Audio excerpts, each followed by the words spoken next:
Good morning students. આજનું આપણું પ્રકરણ છે ભાવ વધારો અને ગ્રાહક જાગૃતિ. આ સમયની અંદર તો બરાબર આ બંને વિગતો છે એ ફિટ બેસે છે. કારણ એ છે કે દિન પ્રતિદિન આપણે જોઈએ છીએ કે ચીજવસ્તુઓ છે એના ભાવોમાં વધારો થતો જાય છે અને ગ્રાહકો છે એ કોઈને કોઈ રીતે છેતરાતા રહેતા હોય છે. તો આ વિગત પર આપણે થોડી સમજૂતી છે એ મેળવવાની કોશિશ કરીશું. આઈ હોપ આપ સૌ મજામાં હશો અને પેપરો છે આવવાની રાહ જોતા હશો. ભાવ વધારો એ આપણી આર્થિક અને સામાજિક બંને સમસ્યા છે. ભાવ વધારો કોને કહેવાય કે જ્યારે આપણું અર્થતંત્ર છે એના બધાય ક્ષેત્રની અંદર સતત અને એક ધારો ઊંચા દરે ભાવ વધે એને ફુગાવારૂપી ભાવ વધારો કહે. પણ જો એ ભાવ વધારો સ્થિરતા સાથે થતો હોય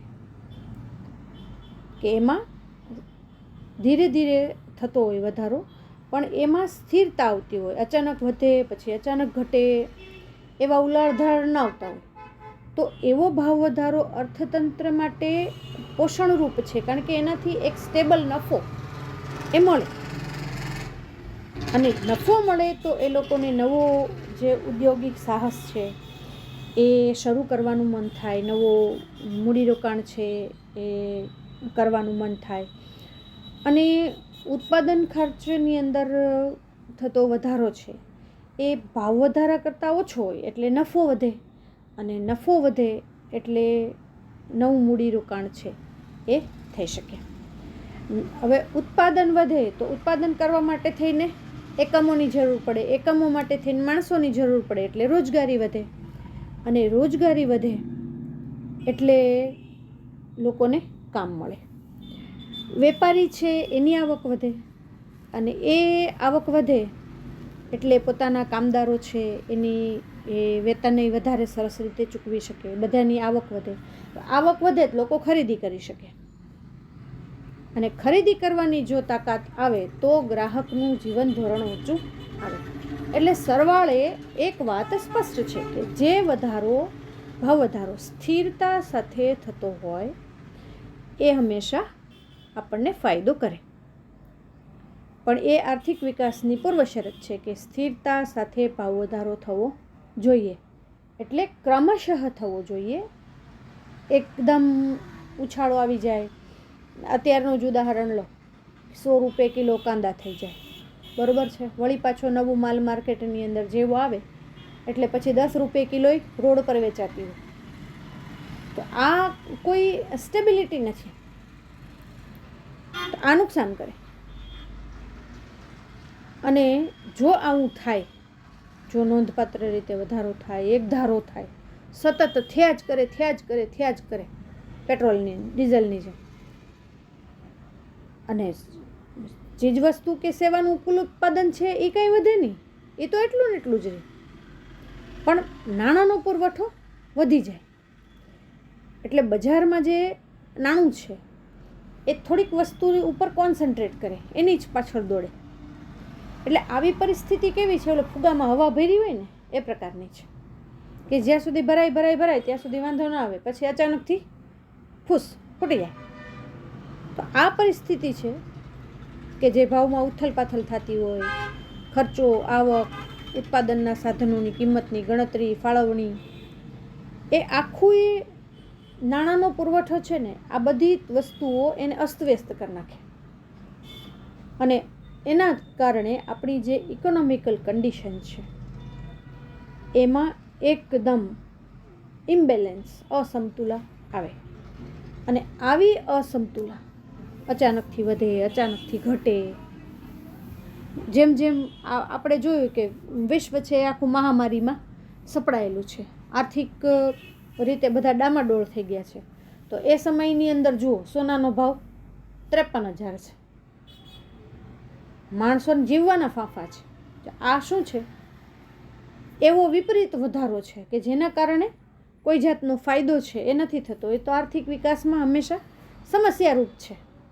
કારણ કે ખરેખર જેને જરૂર છે આ સમયની અંદર થોડી ઘણી એ તો એવી વ્યક્તિને આ ભાવ તો રોવરાવે, એટલે નુકસાનકારક છે.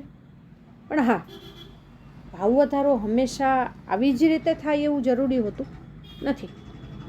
ઘણી વખત અર્થતંત્રની અંદર સ્ટેબિલિટી ન હોય તોય કે સામાન્ય પ્રજાને જે લાગુ પડતી હોય, જીવન જરૂરિયાતની ચીજવસ્તુ છે કે અન્ય કોઈ સર્વિસીસ છે, તો એમાં ઘણી વખત ભાવ ઘટતો હોય, ઘણી વખત ભાવ વધતો હોય, પણ બહુ ઝાઝો ફરક લોકોને પડતો હોતો નથી.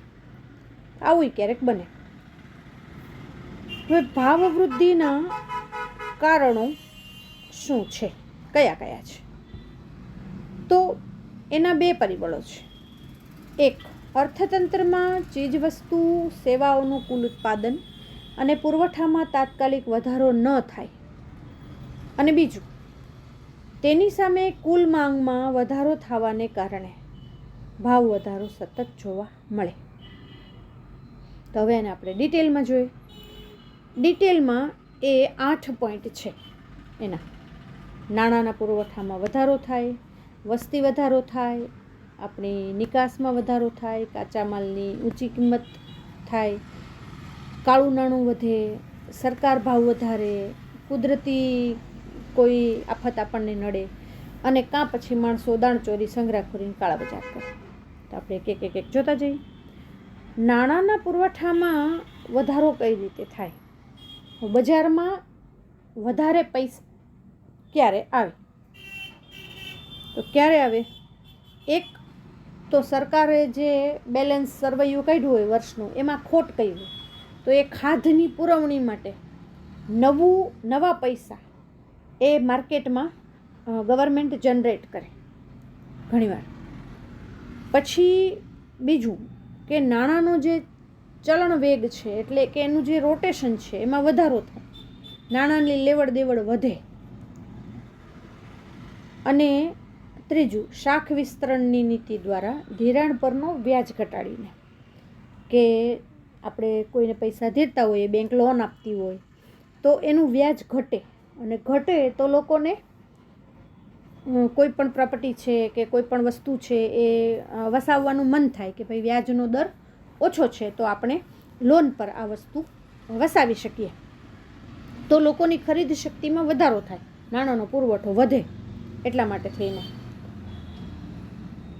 તો જ્યારે પુરવઠો વધે ત્યારે લોકો પાસે આવક આવવા માંડે, પૈસા મળવા આસાન બને, તો લોકો ખરીદી કરે તો ચીજવસ્તુઓ અને જે કંઈ છે એની માંગ વધે તો ઉત્પાદન એકમોને વધારે ઉત્પાદન કરવાની તક મળે. પણ ક્યારેક એવું બને છે કે માંગ લોકોની વધી જાય છે, પણ જે વસ્તુઓ આવે છે એમાં એના પ્રોડક્શનમાં તાત્કાલિક વધારો થતો નથી, એટલે ભાવ વધી જાય. કારણ કે જે વસ્તુની અછત હોય એનો ભાવ હંમેશા વધે. હવે આવું અર્થતંત્રમાં સતત ચાલ્યા કરે છે.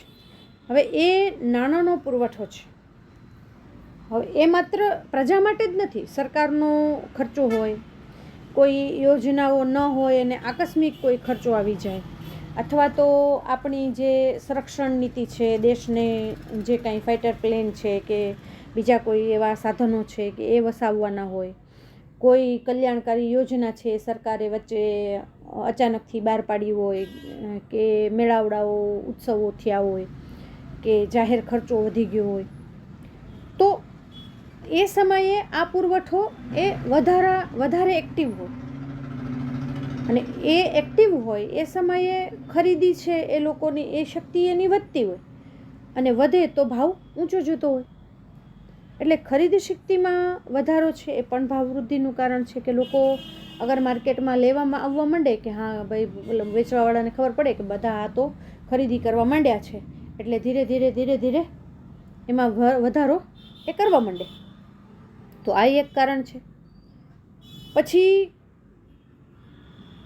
સરકાર છે એ કર્મચારીઓને બોનસ આપે અથવા તો પગાર વધારો આપે, તો એ પગાર વધારો છે એટલે કે એ વળતર છે, એની આવકમાં વધારો થાય એટલે સરકારનો જે કુલ નાણાંનો પુરવઠો છે એમાં સરવાળે વધારો થાય, અને એને કારણે પણ લોકોની ખરીદ શક્તિ વધે કે ભાઈ તહેવાર આવ્યા, કામદારોને બોનસ મળ્યો, તો એ લોકો જે કંઈ ખરીદી કરે એને કારણે બજારમાં છે એ નાણાંનો પુરવઠો ઠલવાય.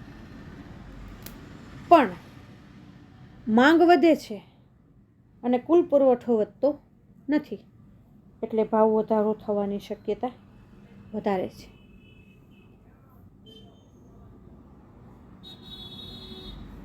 પણ ભાવ વધારો છે નાણાંના પુરવઠામાં થયેલા વધારાનું પરિણામય છે, કારણય છે. બેંક છે એ મેં તમને કહ્યું એમ કે લોન છે એ ઓછા દરે આપે, હળવી શરતોએ આપે, તો લોકો લેવા માટે થઈ અને વધુ પ્રયત્ન કરે અને ચીજવસ્તુઓની માંગ છે વધે, અને માંગ વધે તો ભાવ વધારાની શક્યતા છે એ નકારી શકાય નહીં. બીજું કારણ છે વસ્તી વધારો. ભારતનો વસ્તી વધારાનો રેટ 1.9% છે. 2021માં 121 કરોડ હતી. આ વખતની વસ્તી ગણતરી તો છે ખેર થઈ શકી નથી, કારણ કે આપણે આ બીમારીના વાતાવરણની અંદર સપડાયા છીએ.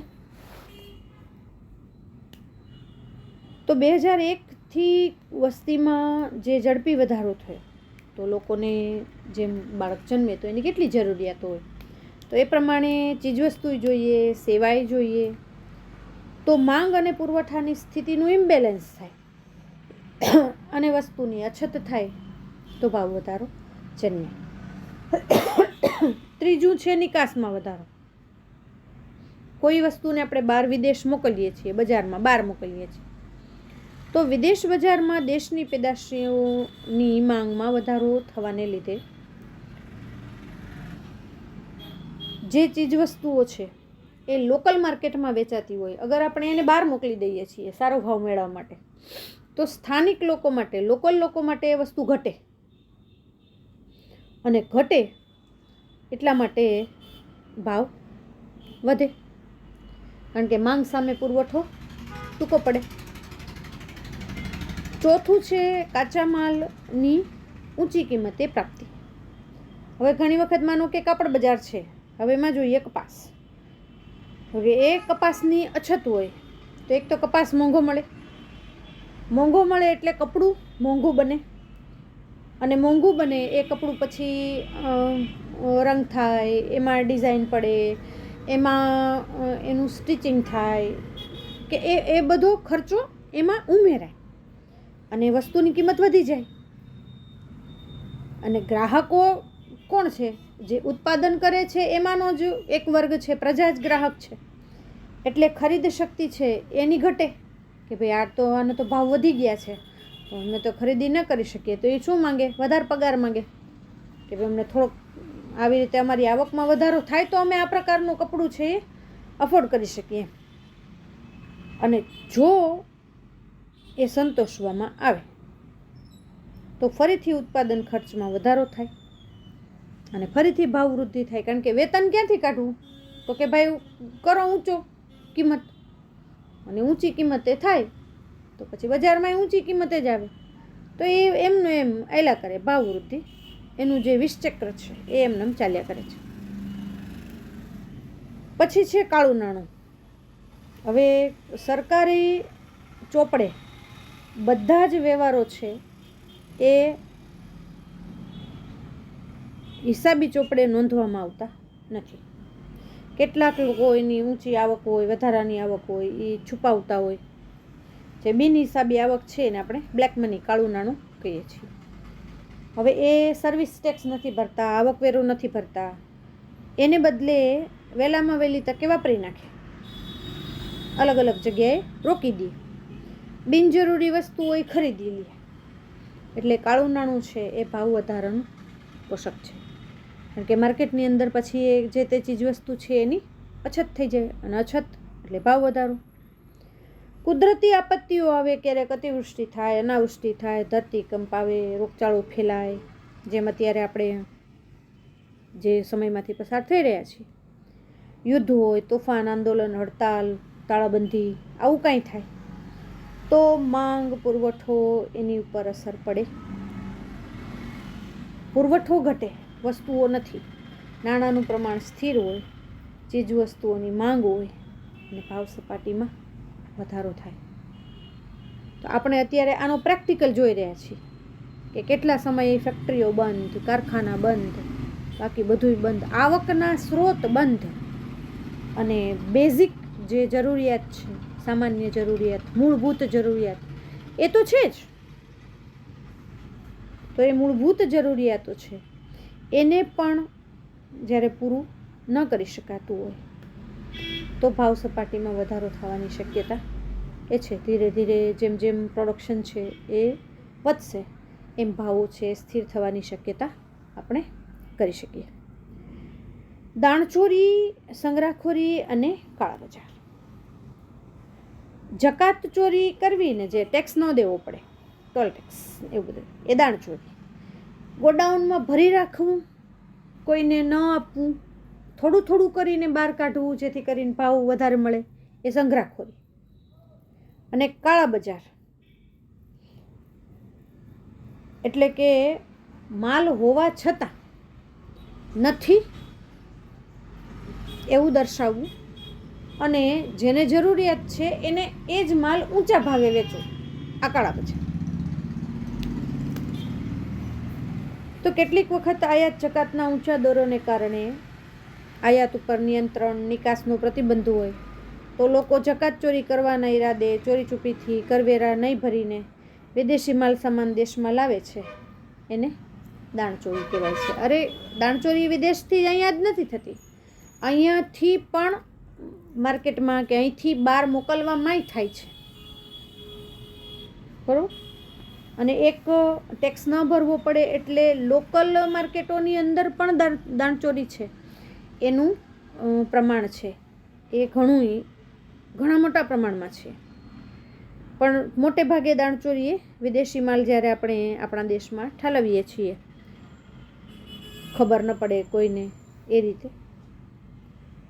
પછી ભવિષ્યમાં ભાવ વધારો થશે એમ માની અને કેટલાય વેપારી, ઉત્પાદકો, ગ્રાહકો એ વસ્તુનો જથ્થો છે એ વધતા ઓછા પ્રમાણમાં સંગ્રહખોરી કરી લે, એટલે જેને જરૂર છે એને મળે નહીં, બરાબર. દર વખતે જે લોકો 5 બાચકા ઘઉં ખરીદતા હોય એની જરૂરિયાત છે, ચલો, પણ એમ કે ભાઈ હવે આ તો ભાવ તો સતત વધતા જ જવાના છે, લઈ લ્યો ને 2 બાચકા વધારે. તો આપણે 2 લઈ લઈએ છીએ એવું કેટલા વિચારે છે? તો એવું બધા જે ખરીદી કરી શકે છે હું અગર બધા વિચારશે તો શું થશે? એ સંગ્રહખોરી થઈ, કારણ કે આપણને 2ની જરૂર નથી. એ તો આપણે વાપરીશું તો વાપરીશું, નહીંતર નહીં વાપરીએ, વપરાશે પણ નહીં. ક્યારેક એવું બને સમય સંજોગો ન વપરાય તો જેને જરૂર છે એને નહીં મળે અને લેવા જશે તો એનું શું થશે? એને ભાવ ઊંચો દેવો પડશે. એટલે આ કૃત્રિમ અછત છે એ નફાખોરી છે, સંગ્રહખોરી છે. અને મેં તમને કહ્યું એમ કે કૂપનની દુકાનો છે એમાં સરકારે કીધું હોય કે 3 રૂપિયે કિલો તમારે અનાજ દેવાનું ને આ રીતે કેરોસીન દેવાનું, તેલ દેવાનું, કઠોળ આપવાનું. તો જ્યારે જે માણસ BPL છે, બિલો પોવર્ટી લેવલ, એ પોતાનું કૂપન લઈ અને સસ્તા અનાજની દુકાનો એ જાય છે ત્યારે એને કહેવામાં આવે છે કે પુરવઠો નથી, ખલાસ થઈ ગયો છે. પણ એવું હોતું નથી. એ 2 રૂપિયે જે વસ્તુ વેચવાની છે એ બીજા જે સક્ષમ લોકો છે એને એ 10 રૂપિયે, 15 રૂપિયે વેચી દે છે. કારણ કે સક્ષમ લોકોને 10-15 રૂપિયા સસ્તા લાગે છે, કારણ કે માર્કેટની અંદર એ જ વસ્તુનો 40 ને 50 રૂપિયા ભાવ હોય છે, તો એને સસ્તું લાગે છે. તો આવા વેપારીઓ જે છે, સસ્તા અનાજની દુકાનવાળા ને એવા બધા છે, એ જ્યારે આ કંઈ કામ કરે છે ત્યારે એને કાળા બજાર છે એ કર્યું એમ કહી શકાય. પણ ભાવનું નિયંત્રણ એટલે કે ભાવ એને કંટ્રોલમાં લેવું એ શું કામ જરૂરી છે? કારણ કે ભાવ વધારાની જે અસરો છે એ કઈ છે? જો નફામાં વધારો થાય તો આવકમાં વધારો થાય, આવકમાં વધારો થાય તો ખરીદ શક્તિમાં વધારો થાય, ખરીદ શક્તિમાં વધારો થાય તો ચીજવસ્તુઓની માંગમાં વધારો થાય, અને આમ આ આખું ચકરડું છે ચાલ્યા કરે. એટલે જે સક્ષમ લોકો છે એને ભાવ વધે કે ઘટે એને કાર્ડ જ સ્વાઇપ કરવાના છે, એને કોઈ તકલીફ નથી, બરાબર. પણ જે અતિ ગરીબ છે, માંડ માંડ પૂરું કરે છે પરિવારનું, કે મધ્યમ વર્ગ છે, એ ન તો ભીખ માગી શકે છે ન એશ કરી શકે છે, તો આવી વ્યક્તિઓનું જીવવાનું થોડું મુશ્કેલ બની જાય છે. ભાવ વધારાથી બચત અને મૂડી સર્જનના દરમાં વધારો થાય છે, જરૂરી ચીજ વસ્તુઓનું ઉત્પાદન ઘટે છે, અને નવા ધંધા ઉદ્યોગો રોજગાર અટકી જાય છે. કારણ કે પૈસાનું રોટેશન જ બંધ થઈ જાય તો એકબીજા ઉપર આધારિત આ કડી એ ક્યાંક તૂટે ક્યાંક ખોટવાય, અને એને કારણે ધંધા ઉદ્યોગો રોજગાર છે એમાં પાછા પગલાં પારોઠના પગલાં ભરવા પડે એવું બની શકે. બીજું, વિદેશી રોકાણ ઘટે. એટલે આયાતી આપણે બહારથી લાવીએ છીએ એમાં તો આપણે વિદેશોને હુંડિયામણ દેવું જ પડે. આપણી નિકાસ થાય તો આપણને કંઈક વિદેશી પૈસો મળે. આ નવી પ્રોબ્લેમ છે. અને અમુક વસ્તુઓ જે આપણે મશીનરીથી માંડીને બહારથી લાવીએ છીએ એમાં ઘટાડો કરી શકતા નથી. ચોથું છે, આવશ્યક ચીજ વસ્તુઓનું ઉત્પાદન ઘટે. હમણાં સુધી આ વખતે તો ઘણા વર્ષોમાં પહેલી વાર બટેટા 55 રૂપિયે પહોંચી ગયા હતા. એનું ઉત્પાદન ઘટે તો અછત, પ્રજાનું જીવન ધોરણ કથળે, ગરીબો વધારે ને વધારે ગરીબ બને, અમીર લોકોની તો કોઈ પ્રોબ્લેમ જ નથી. ચીજવસ્તુઓનું ઉત્પાદન ખર્ચ વધે, નિકાસી વસ્તુનો ભાવ વધે, આયાતી વસ્તુ બજારમાં સસ્તી હોય એટલે દેશની નિકાસમાં ઘટાડો થાય, આયાત વધે, બરાબર. આપણે ઘણી વખત લોકો ચાઇનાની વસ્તુઓની ખરીદી શું કામ કરતા હોઈએ છીએ? એ એસએસટી છે, સસ્તું, સુંદર, ટકાઉ હોય જ છે, લોકોનું કામ ચાલી જાય છે, અને મહદઅંશે એ સારું હોય છે. તો આયાતમાં લોકો ઇન્ટરેસ્ટ રાખશે, પણ વિદેશમાં આપણી વસ્તુઓની માંગ નહીં દે તો નિકાસમાં ઘટાડો થશે. એટલે આપણે આયાત કરતી વખતે હુંડિયામણ દેવું પડશે, નિકાસ ઓછી થશે તો આપણને મળશે નહીં, તો એમાં વધુ ખર્ચો થશે. એટલે આયાત નિકાસની અંદર ઇમ્બેલેન્સ આવશે. મધ્યમ વર્ગના લોકોનું કે ગરીબ લોકોનું જીવન છે એ સાવ કથળી જાય. એટલે બિચારા શું કરે? જરૂરિયાત પૂરી કરવા માટે થઈને ચોરી કરે, લૂંટફાટ કરે, હત્યા કરે, ગુનાખોરી કરે, સટ્ટાખોરી કરે, સંગ્રહખોરી કરે, પછી નફાખોરી કરે, કાળા બજાર કરે, આવું કરે, ભ્રષ્ટાચાર કરે, આપઘાત કરે, અને સમાજ નૈતિક રીતે મોરલી તૂટી જાય.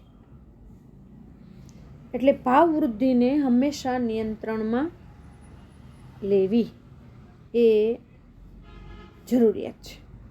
તો શું કરી શકાય એના માટે થઈને?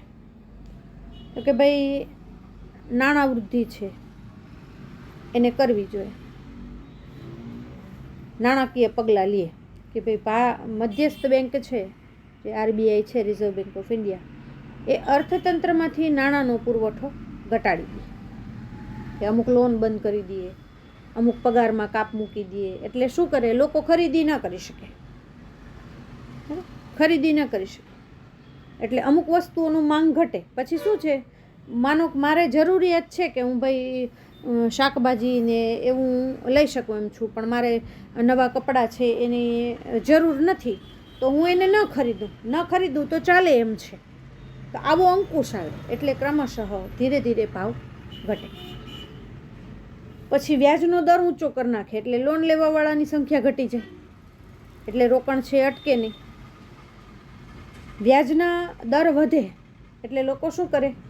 લોન લેવાને બદલે બચત કરે, કે ભાઈ આમાં નાખો ને, આમાં આપણને 6% વ્યાજ મળતું હતું ને 8% મળે છે, તો 2%નો વધારો થાય ને એટલે બચત કરે. એટલે ફાલતુ ખર્ચો જેને કહેવાય છે ને એની ઉપર કંટ્રોલ આવે. એટલે ડિપોઝિટ ને બચત ને કંઈક કરે. હવે માર્કેટમાં પૈસો ન હોય એટલે લોકો સટ્ટાખોરી ન કરી શકે, સંગ્રહખોરી ન કરી શકે, નફાખોરી ન કરી શકે, કારણ કે લોકો ખર્ચે જ નહીં. પછી બેંકના દરમાં વધારો થાય તો વેપારી બેંકો છે એણે ધિરાણ ઉપર દર વધારવો પડે, બરાબર. લોકો પૈસા લેતા હોય એની ઉપર એ વ્યાજ વધારે, એટલે લોકો લોન લેવાનું ટાળે. એટલે સટ્ટાખોરીનું જે વધારાનું નાણું છે એ ખેંચાઈ જાય અને અર્થતંત્રની અંદર એ બચત રૂપે પાછું મળી જાય. એટલે મૂડી સર્જન છે એ ધીરે ધીરે વધે, અને એ વધે તો નવા ધંધા રોજગાર છે એને પૈસા આપી શકાય. બેંકોની રોકડમાં વધારો થાય એટલે જે વેપારી બેંકો છે એની જે શાખાઓ છે, પ્રાઇવેટ બેંકો છે, એના ઉપર થોડો કંટ્રોલ આવે, ધિરાણ ઘટે, ટૂંકમાં લોન દેવાનું ઘટે. પછી સરકારી જમીનગીરીનું વેચાણ કરીને વેપારી બેંકોની ને પ્રજાની રોકડ અનામત છે એમાં જ્યારે ઘટાડો થાય તો લોકોના હાથમાં પૈસા ન આવે તો ખર્ચ ઘટે, અને ખર્ચ ઘટે તો ભાવ એની મેળે અંકુશમાં આવી જાય. કારણ કે લોકો છે ક્યારેક બિનજરૂરી ખર્ચાઓ છે જેની જરૂર નથી, કદાચ એની પ્રાયોરિટીમાં નથી, એની પાછળ પણ ખર્ચો કરી નાખતા હોય છે. તો આ હું કરતા રોકવા માટે થઈને આવા પગલાં છે એ ભરી શકાય. રાજકોષીય પગલાં એટલે કે સરકારની જાહેર આવક અને ખર્ચ અંગેની તેમજ કરવેરા અને જાહેર ઋણની નીતિ, એને રાજકોષીય નીતિ કહેવાય. તો એમાં સરકાર શું કરશે કે સરકાર પોતાના ખર્ચમાં શક્ય હશે ત્યાં સુધી ઘટાડો કરશે, બરાબર. એટલે દેશના કુલ ખર્ચમાં ઘટાડો થશે, અને જે યોજનાઓ સરકારે રજૂ કરી છે જો મોટા પ્રમાણમાં એમાં ખર્ચો થતો હોય અને તાત્કાલિક ફાયદાકારક ન થતો હોય તો અમુક યોજનાઓને મુલતવી રાખે ને અમુકને બંધ કરી દે. એટલે એટલું નાણું છે એ લોકોના કામમાં આવે. પછી ટેક્સમાં વધારો કરી દે, અને ટેક્સમાં વધારો થાય, આવકવેરો, કંપની વેરો, મિલકત વેરો આ વધારી દેવામાં આવે તો સરકાર પાસે પૈસા આવે. પછી બહાર જે વસ્તુઓ મોકલવાની છે, નિકાસ કરવાની છે એના પર કંટ્રોલ આવે, અને આયાતી વસ્તુઓ છે એના પર ઊંચો ટેક્સ નાખે. એટલે જે લોકોને ખરેખર જરૂરિયાત છે એ જ લોકો છે એ કોઈ પણ વસ્તુઓની વિદેશમાંથી આયાત કરે, બાકી આયાત ઘટી જાય. જાહેર ઋણની નીતિમાં સરકાર ઘણી વખત ફરજિયાત બચત યોજના છે એ લાવે, અને લોકોએ ફરજિયાત બચત કરવાની જ એવી એને ફરજ પાડવામાં આવે. પછી એના માટે અલગ અલગ ખાતાઓ આપવામાં આવે. સરકારી નોકરિયાતો છે કે ધંધાવાળા છે એને અમુક ટકા છે એ રકમ રોકવાની છે એવું એને ફરજ પાડવામાં આવે. તો એને કારણે કુલ ખર્ચો છે એ મર્યાદિત રહે એવો એ પ્રયાસ કરી શકે. બચતને પ્રોત્સાહન આપવા માટે થઈને એ વિવિધ પ્રકારની નાના ગાળાની ઊંચા વ્યાજ સાથેની એવી યોજનાઓ છે એને જાહેર કરે. પછી જાહેર જે કરજાઓ છે એનું પ્રમાણ છે એ ઘટાડે. સબસિડી છે એ આપવાનું ઓછું કરે, બંધ ન કરી શકે, એ ઓછું કરી શકે, એ ઓછું થાય. અને પ્રત્યક્ષ જે કરવેરાઓ છે, ઘરવેરો છે કે પછી શિક્ષણ વેરો છે કે એનો વ્યાપ છે એ વધારે, તો ધીરે ધીરે સરકારની તિજોરીમાં છે એ નાણાંનું રોટેશન છે ચાલ્યા કરે. પછી જે લોકો શ્રીમંત વર્ગના છે એની મોજ શોખની કે વપરાશની વસ્તુઓ છે એના પર ઊંચો કર નાખે, જેથી એનું ઉત્પાદન ઘટે અને જરૂરિયાત જેની છે એનું ઉત્પાદન વધી શકે. એટલે આવકનું પ્રમાણ ઘટે, વસ્તુની માંગ ઘટે તો ભાવ અંકુશમાં આવે. આવા પગલાં સરકાર ભરે છે. ત્રીજું છે મૂડીરોકાણ ઉપર અંકુશ. હવે સરકાર એવા જ મૂડીરોકાણને ઉત્તેજન આપે જે કૃષિ ઉત્પાદન હોય કે ઉદ્યોગનું ઉત્પાદન હોય. હવે એના માટે લાયસન્સ આપે, પરમિશન આપે અને વ્યાજનો દર વધારીને એ લોકોની બચત વૃત્તિ છે એને ઉત્તેજિત કરે કે ભાઈ મને 6% વ્યાજ મળતું હતું, હવે હું આ ફિક્સ ડિપોઝિટ કરું છું કે બીજું કંઈ કરું છું તો મને 8% વ્યાજ મળે છે. તો લોકોને થાય કે ભાઈ 2% આવક થાય છે ને, અને એ પૈસા છે એ બિનજરૂરી ચીજ વસ્તુઓ પાછળ ખર્ચાતા અટકાઈ જાય. ચોથું છે ભાવ નિયમન અને માપબંધી. હવે જાહેર વિતરણ પ્રણાલી એટલે PDS, પબ્લિક ડિસ્ટ્રીબ્યુશન સર્વિસ જે સિસ્ટમ છે એ 1977થી એ અમલમાં આવી અને એનું કામ જ છે કે એવી પ્રજાને એણે ટાર્ગેટ કરવાની કે જે એકદમ અંત્યોદય હોય, એટલે કે સાવ નિમ્ન કક્ષામાં જીવતા હોય, BPL હોય, બિલો પોવર્ટી લેવલ, ગરીબી રેખા નીચે જીવતા લોકો હોય, એને વાજબી ભાવની જે દુકાનો છે FPSS, આપણે જે પંડિત દીનદયાળ સસ્તા અનાજની જે ભંડાર છે, દુકાનો છે એ, તો એને સસ્તા દરે અમુક વસ્તુઓ ઉપલબ્ધ કરાવવાનો એનો ટાર્ગેટ છે.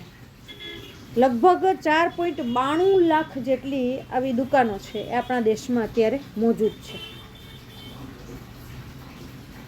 જે ખુલ્લા બજારની દુકાનોમાં ભાવ હોય એના સરખામણીમાં આના ભાવ ઓછા હોય, અને એ મૂળ ભાવ વચ્ચેનો અને આ દુકાનના ભાવ વચ્ચેનો તફાવત છે એ સરકાર ચૂકવતી હોય, એને સબસિડી કહેવાય. પણ ક્યારેક આ જ સેક્ટર છે એમાં કૃત્રિમ અછત સર્જાતી હોય, સંગ્રહખોરી થતી હોય, કાળા બજાર થતી હોય, તો ગરીબ લોકોને માટે જો આ ક્ષેત્ર છે એ પ્રોપર કામ કરે તો એ આશીર્વાદરૂપ છે. પણ જો એ જ દુકાનદારો એ જ માલને બજાર કરતાં ઓછા અને સસ્તા અનાજની દુકાન કરતાં વધુ એવા મધ્યમ ભાવે એ માલનું વેચાણ કરે, એટલે કે કાળા બજાર કરે, તો આ સિસ્ટમનો કોઈ અર્થ નથી. પણ જો પારદર્શી વહીવટ હોય, પ્રામાણિક દુકાનદારો હોય અને વહીવટી તંત્ર છે એ થોડું આ બાબતે કડક હોય તો ગરીબ લોકોને આનો લાભ છે એ ચોક્કસ મળી શકે. પાંચમું છે ભાવ નિર્ધારણ તંત્ર. હવે સટ્ટાખોરી હોય કે સંગ્રહખોરી હોય એને કંટ્રોલમાં લઈ અને વસ્તુઓ છે એ બધાને સહેલાઈથી મળી રહે એ માટે થઈ અને ભાવ નિર્ધારણનું કામ છે એ સરકાર કરતી હોય છે, અને વેપારીઓને એ ફરજ પાડતી હોય છે કે એ જ ભાવે માર્કેટની અંદર વસ્તુઓ છે એ વેચે. એટલે એના માટે થઈને 1955માં એણે આવશ્યક ચીજવસ્તુઓ માટેનો ધારો એવો કાયદો છે એ બહાર પાડ્યો છે. એટલે વેપારીઓ પોતાની રીતે ભાવ છે વધારી શકતા નથી. આમ તો મોટાભાગની પેક જે વસ્તુઓ છે એના પર MRP, મેક્સિમમ રિટેલ પ્રાઇસ, એ લખેલી જ હોય છે, પણ સમટાઈમ્સ અમુક વસ્તુઓ એવી છે કે જેના પર રિટેલ પ્રાઇસ છે એ લખેલી હોતી નથી. તો દુકાન પ્રમાણે ક્વોલિટી ને આ છે તે છે બધા એવા લક્ષણો છે એ આપણને બતાવી અને દુકાનદારો છે એ ભાવ વધારીને વેચતા હોય છે. પણ જો ખૂબ વધારે હોય તો એના પર સરકારનો અંકુશ છે એ લાવવા માટે થઈ અને કાર્યવાહી છે કરવામાં આવે છે. કાળાબજારિયા અને સંગ્રહખોરો છે એના માટે થઈને prevention of anti social activity act એટલે કે પાસા, એના હેઠળ કાયદેસર અટકાયત થાય છે. જે વેપારીઓ ગોડાઉનની અંદર સંગ્રહ કરી દે છે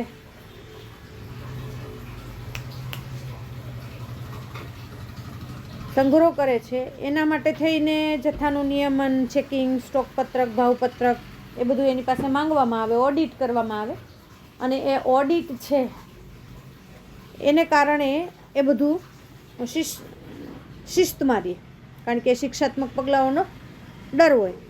પણ આપણે ભ્રષ્ટ દેશમાં રહીએ છીએ એ કહેવામાં મને જરાય શરમ નથી આવતી, કારણ કે આપણી નજર સામે આપણે આ બધું થતું જોઈ શકીએ છીએ, અને છતાંય કશું નથી કરી શકતા, કારણ કે સરકારી બાબુઓથી માંડીને બધાય એમાં સામેલ હોય છે. ડુંગળી, ચોખા, કપાસ, સિમેન્ટ, ખાદ્ય તેલ, પેટ્રોલ, ડીઝલ, રાંધણ ગેસ, કેરોસીન, ખાંડ, એલ્યુમિનિયમ, લોખંડ, પોલાદ, રેલવે નૂર, આના ભાવો સરકારે નક્કી કર્યા જ છે. જીવન રક્ષક દવાઓના ભાવ છે અને મન પડે એ રીતે ભાવ છે એ લેતા બધાને એ અટકાવે છે. પણ તેમ છતાંય આપણે આમાંની એક જ વસ્તુઓ લઈએ, ડુંગળી, આમાં ક્યાં ભાવ નિર્ધારણ ને ક્યાં ભાવ, એણે 2-3 વખત આપણને રોવરાવવાનું કામ કર્યું છે. ગરીબોની કસ્તુરી કહેવાય, પણ એ ગરીબોની કસ્તુરીએ ગરીબોને રોતા કરી મૂક્યા છે. એટલે ઘણી વખત આ બધું છે એ સરકારના હાથ બહારની વસ્તુ છે એ થઈ જતી હોય છે. તો શું કરવું જોઈએ? તો ગ્રાહકે જાગવું પડશે અને ગ્રાહક જાગૃતિ થકી જ આપણે આ વસ્તુઓ છે એને કંટ્રોલમાં લાવી શકીશું. તો વિદ્યાર્થી મિત્રો, આપણે એની ચર્ચા છે એ આના પછીના ભાગમાં કરીશું. તો ફરી મળીશું. Take care.